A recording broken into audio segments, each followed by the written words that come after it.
Bienvenue dans l'Africa Newsroom. Nous sommes ensemble pour une heure de décryptage de l'actualité africaine en direct. Et en cette semaine spéciale opposition, notre dossier du jour sera consacré au fonctionnement des groupes parlementaires au Burkina Faso. Sommaire également, la cour d'assises d'Abidjan a acquitté ce mardi l'ex-première dame de Côte d'Ivoire, Simone Gbagbo, jugée pour crime contre l'humanité lors de la crise post-électorale de 2011. Et puis, crise ouverte au sein du Parti démocratique sénégalais. Deux de ces ténors ont été exclus de la formation ce lundi pour acte d'indiscipline. Avec nous sur ce plateau pour en parler, un invité, M. Serine Damdien. Bonsoir. Bonsoir. Alors, vous êtes premier coordonnateur adjoint chargé de la vie politique et de la communication. Merci d'avoir accepté notre invitation. Je vous remercie beaucoup de m'avoir invité. Je complète juste votre présentation. Oui, je suis le premier adjoint, premier coordonnateur adjoint, donc chargé de la vie politique et de la communication du parti LDR-ISR, ce qu'on appelle les démocrates réformateurs, et dont le frère Modou Diagne Fada est le président. Voilà. Merci d'être avec nous. Et face à lui, notre éditorialiste Daouda Tal. Bonsoir Daouda. Bonsoir Graziella, plaisir de vous retrouver. Bonsoir à toutes et à tous. Tout de suite, c'est l'info du jour.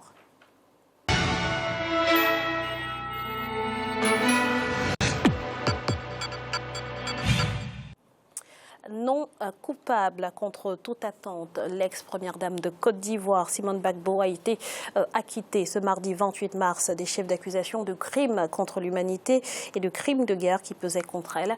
Réaction dans ce reportage de notre correspondant Olivier Conan, on en parle juste après. Coup de théâtre à l'épilogue du procès de Simone Gbagbo, épouse de l'ex-président ivoirien Laurent Gbagbo. Elle était poursuivie pour crimes contre l'humanité commis lors de la crise post-électorale de 2010 à 2011. Le procureur de la République avait requis la prison à perpétuité. La cour d'assises a prononcé son acquittement. Un verdict accepté par de nombreux Ivoiriens. Moi, je suis enseignant. Je ne suis pas un homme de droit. Il y a des gens qui sont là pour dire le droit. S'ils ont estimé qu'on peut la quitter, qu'elle est innocente, c'est normal qu'on la quitte. Les hommes de droit ont certainement su juger. Voilà, c'est une justice à mon sens qui est juste. Donc, je dis bravo à la justice ivoirienne, c'est tout. Pour beaucoup d'Ivoiriens, le verdict est une bonne chose pour la réconciliation nationale. En tout cas, ils ont bien fait de la quitter. Parce que selon moi, vraiment, avec la réconciliation, il fallait que vraiment on la libère. Il faut qu'on la libère. Vraiment. Qui pense vraiment, parce qu'elle est une femme. Et puis, déjà, elle a fait 6 ans, et c'est pas 5 ans ou 6 ans, déjà c'est trop. Pour une femme, pour une mère de famille. L'acquittement dans le procès pour crime contre l'humanité ne signifie pas que l'ex-première dame de Côte d'Ivoire va recouvrer la liberté. Elle a déjà été condamnée à 20 ans de prison pour atteinte à la sûreté de l'État pour son action lors de la crise post-électorale de 2010-2011.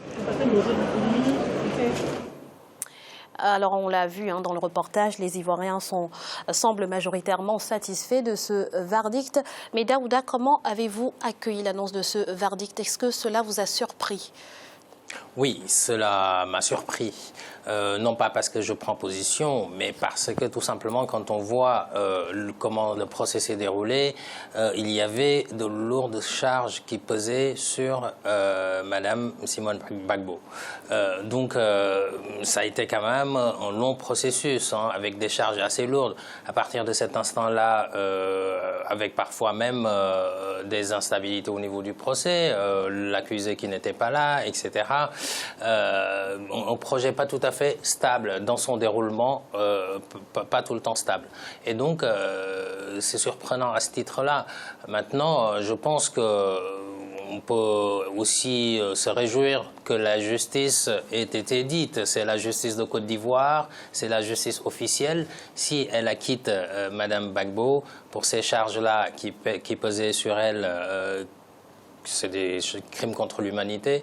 Bon, je pense qu'on peut faire confiance. On ne peut pas ne pas faire confiance à la justice ivoirienne puisqu'elle a rendu ce verdict-là. Bon, dans une autre affaire, on voit bien qu'elle a été condamnée pour 20 ans de prison pour atteinte à la sûreté de l'État. Donc, est-ce qu'il y a deux poids, deux mesures? On peut se poser la question. Mais en même temps, quand la même justice condamne pour atteinte à la sûreté de l'État, on ne peut pas véritablement l'accuser d'être partial pour l'avoir acquitté pour d'autres charges.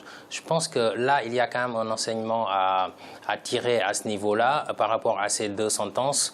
Maintenant, je peux aussi dire que, bon, atteinte à la sûreté de l'État, pour revenir sur le premier procès, c'est quelque part un fourre-tout, atteinte à la sûreté de l'État.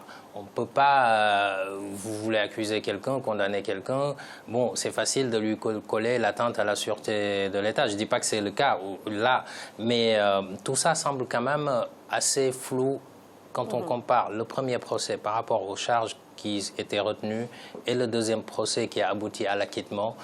On peut à la fois se dire que la justice de Côte d'Ivoire n'est pas forcément partiale puisqu'elle condamne par ailleurs. En même temps, on peut se poser la question aussi de la précision même des charges qui pesaient sur Mme Gbagbo quant au crime contre l'humanité, parce que c'est quand même difficile à démontrer. Alors, si beaucoup saluent ce verdict, il y en a quand même pour qui justice n'a pas été rendue.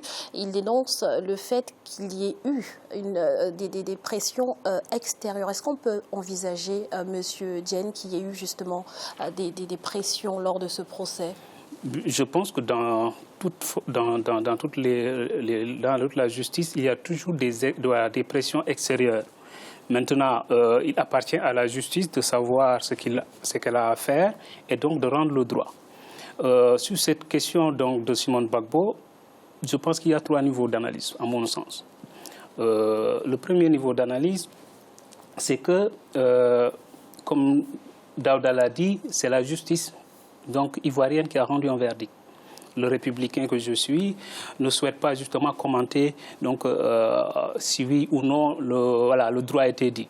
J'estime que le droit a été dit selon ceux qui l'ont rendu. Et deuxièmement, si on regarde le reportage et par rapport justement à ceux qui ont rendu la justice donc la décision, on voit que donc il y a une sorte d'adéquation donc des points de vue qui a rendu la décision.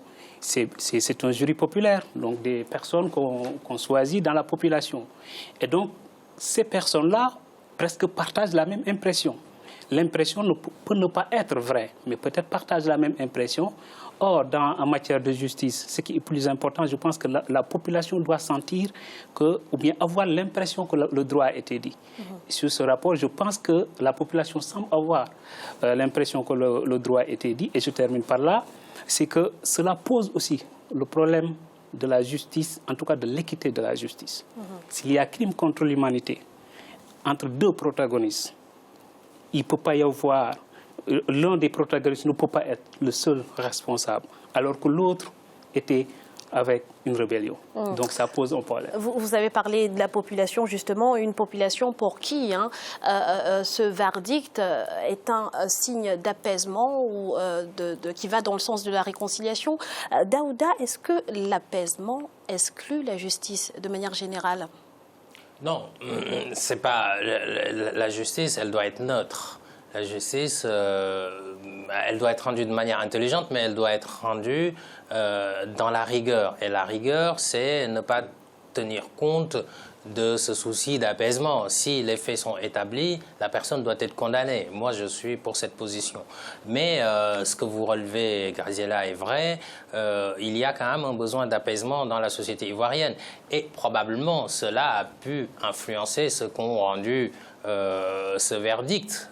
On peut le supposer, parce que bon, ça tout le monde le sait, que si Mme Gbagbo avait été condamnée pour ces lourdes charges de crimes contre l'humanité, je pense que ce serait encore une épine de plus dans le pied de la nation ivoirienne par rapport à sa réconciliation.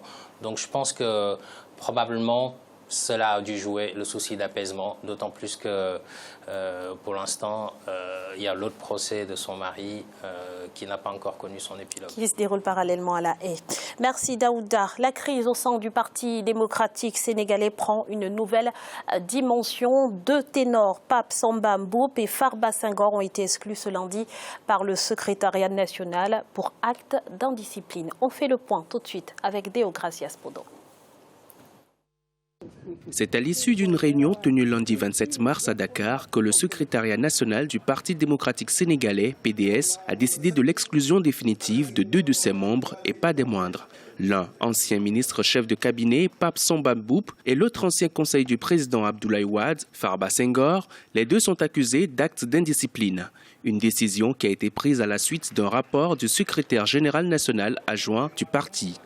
Ce qui est le plus étonnant, c'est le timing, comment un parti qui a perdu la présidence de la République, qui prépare les législatives, peut se permettre cette crise-là. Cette décision d'exclure Farba Senghor et Pape Samba Mboup n'arrange pas les choses. Pourquoi ces deux-là? Parce qu'ils contestent un peu le management du parti délégué par Abdoulaye Wade à un certain Oumar Sarr. C'est quand même extraordinaire, mais c'est le lot de tous les partis politiques sénégalais. La démocratie dans les formations politiques sénégalaises laisse à désirer. Ça dure depuis longtemps d'ailleurs. Selon les responsables de la formation politique, Farba Senghor et Pape Samba Mboup ont été plusieurs fois rappelés à l'ordre après des propos virulents vis-à-vis de l'actuel secrétaire général adjoint Oumar Sarr. Depuis le scrutin présidentiel de 2012 perdu par le Parti démocratique sénégalais, les tensions internes se sont exacerbées au sein de la formation. Aujourd'hui, la vérité est qu'il y a deux camps qui s'affrontent au niveau du PDS. Il y a des militants originaires et vous aurez remarqué que, d'après en tout cas le compte rendu qui nous a été fait par la presse, il y a d'éminents membres du PDS qui ont refusé de voter cette exclusion-là. Pour certains, cette éviction des deux membres du parti est une fois de plus la preuve que le PDS tient au respect de sa ligne de conduite et à la cohésion entre tous ses membres. Pour d'autres, en revanche, il s'agit d'une énième crise dans le Parti libéral provoquée par l'approche des élections législatives prévues courant juillet 2017. Sans doute, l'arbitrage du leader du parti, Abdoulaye Wade, sera nécessaire pour mettre fin à cette situation qui dure depuis plusieurs années déjà. Monsieur Dian, peut-être déjà rapidement revenir sur les origines de cette crise que traverse le PDS. Quel est l'objet de la discorde au sein de cette formation? Alors, l'objet de la discorde, je précise d'abord que je ne suis plus du PDS. Après, si vous voulez, on va y revenir.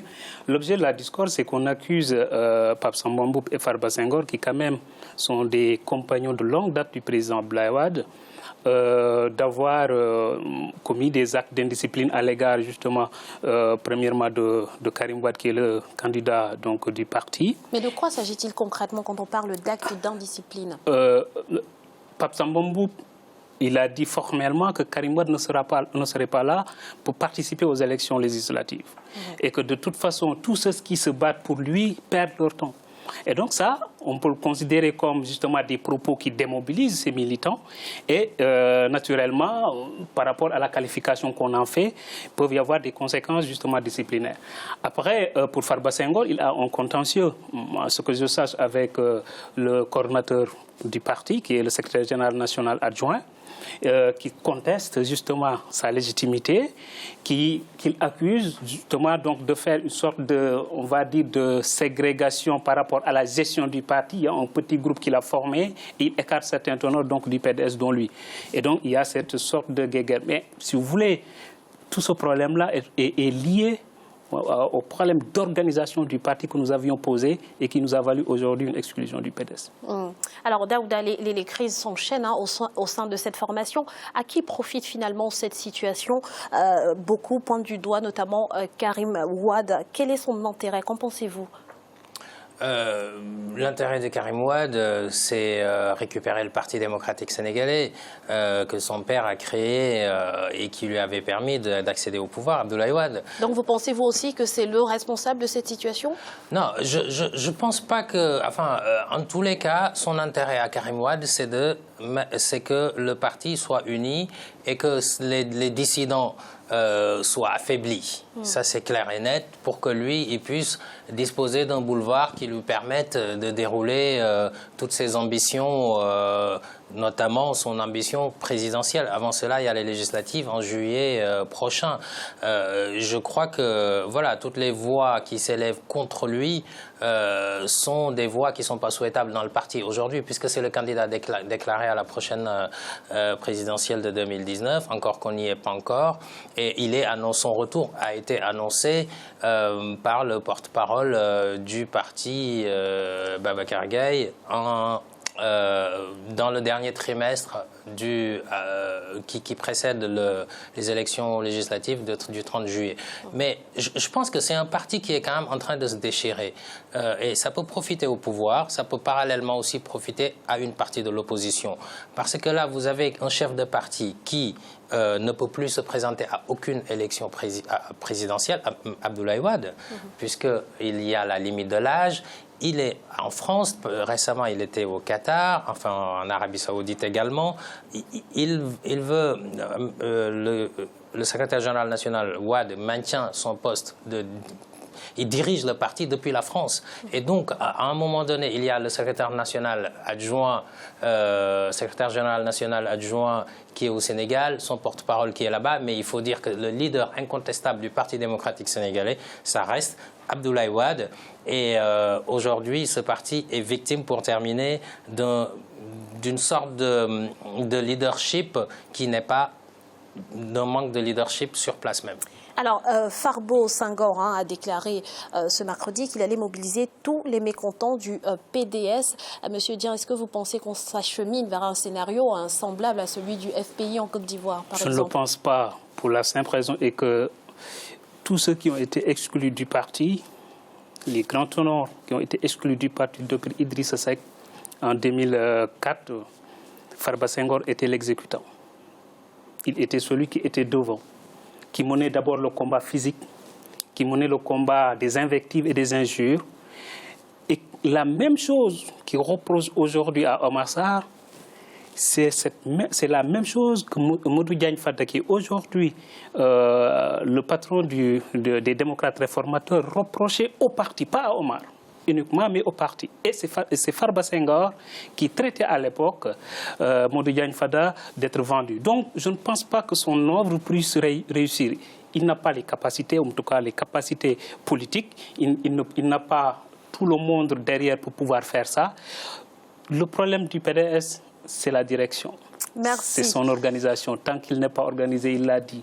On ne peut pas commander un parti depuis la France. Alors qu'on n'est pas. Merci, monsieur Dieng, pour toutes ces précisions. Nous allons à présent marquer une courte pause. On se retrouve dans quelques instants pour la suite de l'Africa News. À tout de suite.